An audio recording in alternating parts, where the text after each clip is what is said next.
Welcome to the Long Way Through Scripture. I'm Catherine Schaefer. This is a slow walk through the Bible. It's not rushed, not pressured, just one section at a time, letting it unfold as it does. Each week, we're not trying to master Scripture. We're simply learning how to stay with it a little longer than we normally would, allowing the story to speak before we rush ahead. So if you're following along and want something to help you process what you're reading, there is a companion workbook for this podcast.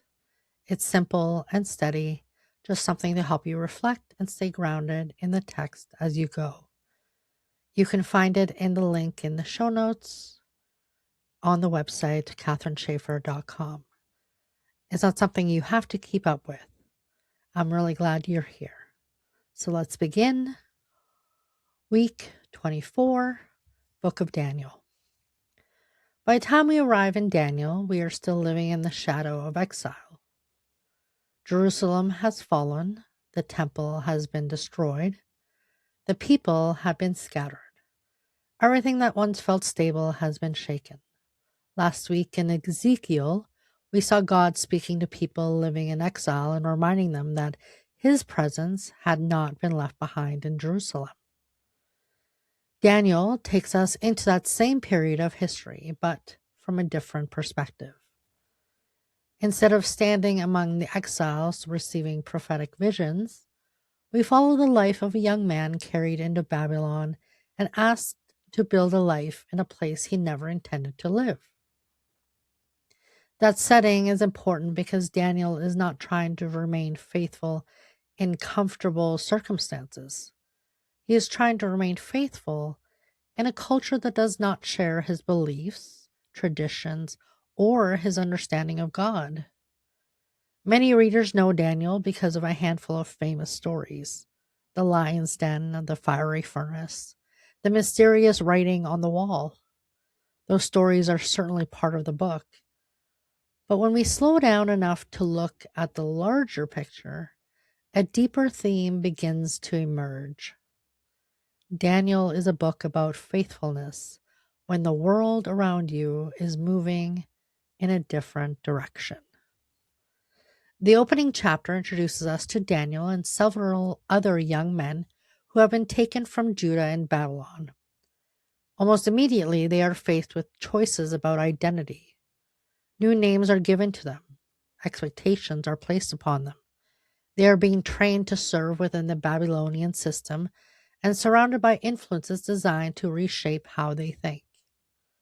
What stands out is that Daniel does not begin his faithfulness with a dramatic public stand. It begins with a quiet decision. He resolves not to defile himself with the king's provisions.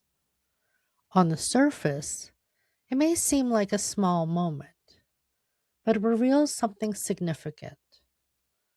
Long before Daniel faces lions, he chooses obedience in a situation nobody would likely remember. That pattern appears throughout Scripture. The larger moments of faith are often built upon smaller decisions made long before anyone is watching. Daniel's story reminds us that faithfulness is rarely formed in a single dramatic event. It grows through repeated choices to trust God in ordinary circumstances. As the story unfolds, Daniel gains a reputation for wisdom and discernment.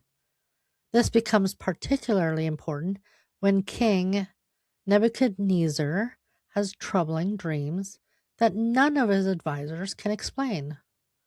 The situation places Daniel in an impossible position. The king demands both the dream and its interpretation, something no human being could reasonably provide. What happens next reveals one of the characteristics that defines Daniel throughout the book. He turns to God first. Before offering answers, before trying to solve the problem through his own abilities, Daniel seeks God's help first. The interpretation he receives points beyond the immediate concerns of Babylon and begins revealing a much larger picture of human kingdoms rising and falling through history. The theme becomes increasingly important as the book continues. Again and again, earthly rulers appear powerful, kingdoms seem permanent, empires dominate the landscape. Yet Daniel consistently reminds us that no earthly kingdom lasts forever. Kings rise, kings fall, nations expand, nations collapse. Through it all, God's authority remains unchanged. This theme becomes especially clear in the story of Nebuchadnezzar himself. He is one of the most powerful rulers in the world, yet Daniel records moments where that power is placed into proper perspective. Human pride repeatedly collides with the reality that ultimate authority belongs to God alone. The book is remarkably honest about the temptation of pride. Success can create the illusion that we are more secure than we truly are. Position can create the illusion that we are in control. Daniel repeatedly challenges those assumptions by showing how quickly circumstances can change.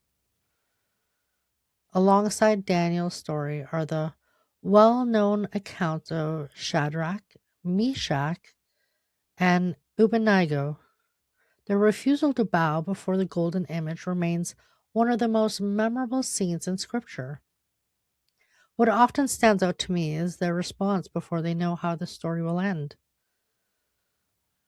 They believe God can deliver them. They trust God completely. Yet they also acknowledge that even if deliverance does not come in the way they hope, they will remain faithful. That kind of trust reaches deeper than confidence in a specific outcome.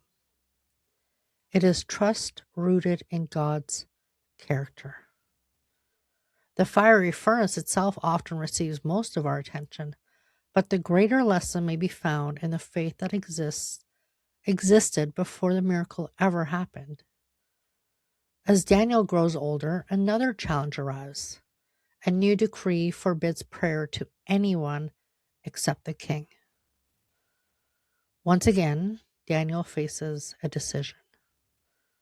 Nothing would have been easier than praying privately for a season or making small adjustments until the political situation changed.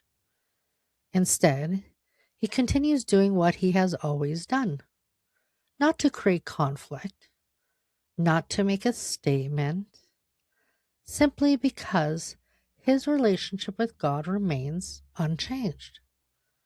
That decision eventually leads him into the lion's den. Like the furnace before it, the miracle captures our attention. Yet the foundation of the story is not the lions.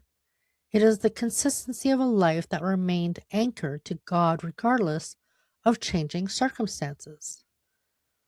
The second half of Daniel often feels very different from the first. Another memorable moment comes during the reign of Belshazzar.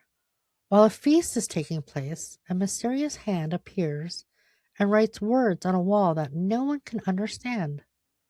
The room that had been filled with confidence suddenly becomes a place of fear as the king realizes something beyond his control is happening.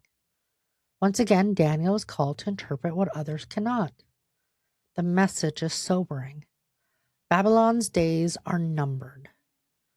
The kingdom that seemed permanent is about to fall. It becomes another reminder woven throughout the book that earthly power, no matter how impressive it appears, is always temporary. Kingdoms rise, flourish, and eventually fade, but God's authority remains unchanged. The second half of Daniel often feels very different from the first. The stories become visions. The straightforward narrative becomes symbolic imagery. Animals, horns, kingdoms Heavenly scenes and prophetic messages fill the later chapters. These sections can feel intimidating, especially for first time readers. Entire books have been written trying to explain every detail, and Christians have reached different conclusions on some of the specifics. Rather than becoming lost in every symbol, it can be helpful to focus on the larger message running beneath the imagery. History is not random. Human events are not unfolding outside of God's awareness. The kingdoms of this world may appear powerful, but they are not ultimate. God remains sovereign over the story. That message would have brought tremendous encouragement to people living in exile. Everything around them suggested they had been defeated permanently. Daniel reminds them that God's plan extends far beyond what they can currently see. One of the most moving moments in the book occurs when Daniel is praying for his people. Even after decades in Babylon, his heart remains connected to the promises of God. He confesses, intercedes, and seeks understanding. There is a humility in those prayers that reveals the kind of person Daniel has become. He is not defined by Babylon, by his position, or his success. His identity remains rooted in God. As you read through Daniel this week, try to see beyond the familiar stories. Notice the consistency of Daniel's faith over a lifetime. Pay attention to the way God remains present in foreign places. Watch how earthly power is repeatedly placed beside God's eternal authority. The reflection to carry with you this week is this: faithfulness is often built through small daily decisions long before it is tested in larger moments. Daniel did not suddenly become faithful when the lions appeared. His trust had been growing for years. The same was true for his friends before they stood before the furnace. The courage was rooted in a relationship with God that had already been formed through countless ordinary choices. Daniel reminds us that we can remain faithful even when the world around us looks very different from what we hoped or expected. God remains present, He remains sovereign, and God remains worthy of trust. And that is where this part of the journey leaves us, living in a world that continues to change while learning from people who discovered that God's faithfulness never does. So as you move into the reading this week, remember, there's no rush. Read slowly, read a little at a time, or simply sit with the passages if that's what the week allows. Scripture doesn't ask us to perform, it invites us to remain. Everything connected to this journey lives in the show notes, and it's all there in one place, so you don't have to go looking for it. Thank you for walking this long way with me. I'll meet you here again next week.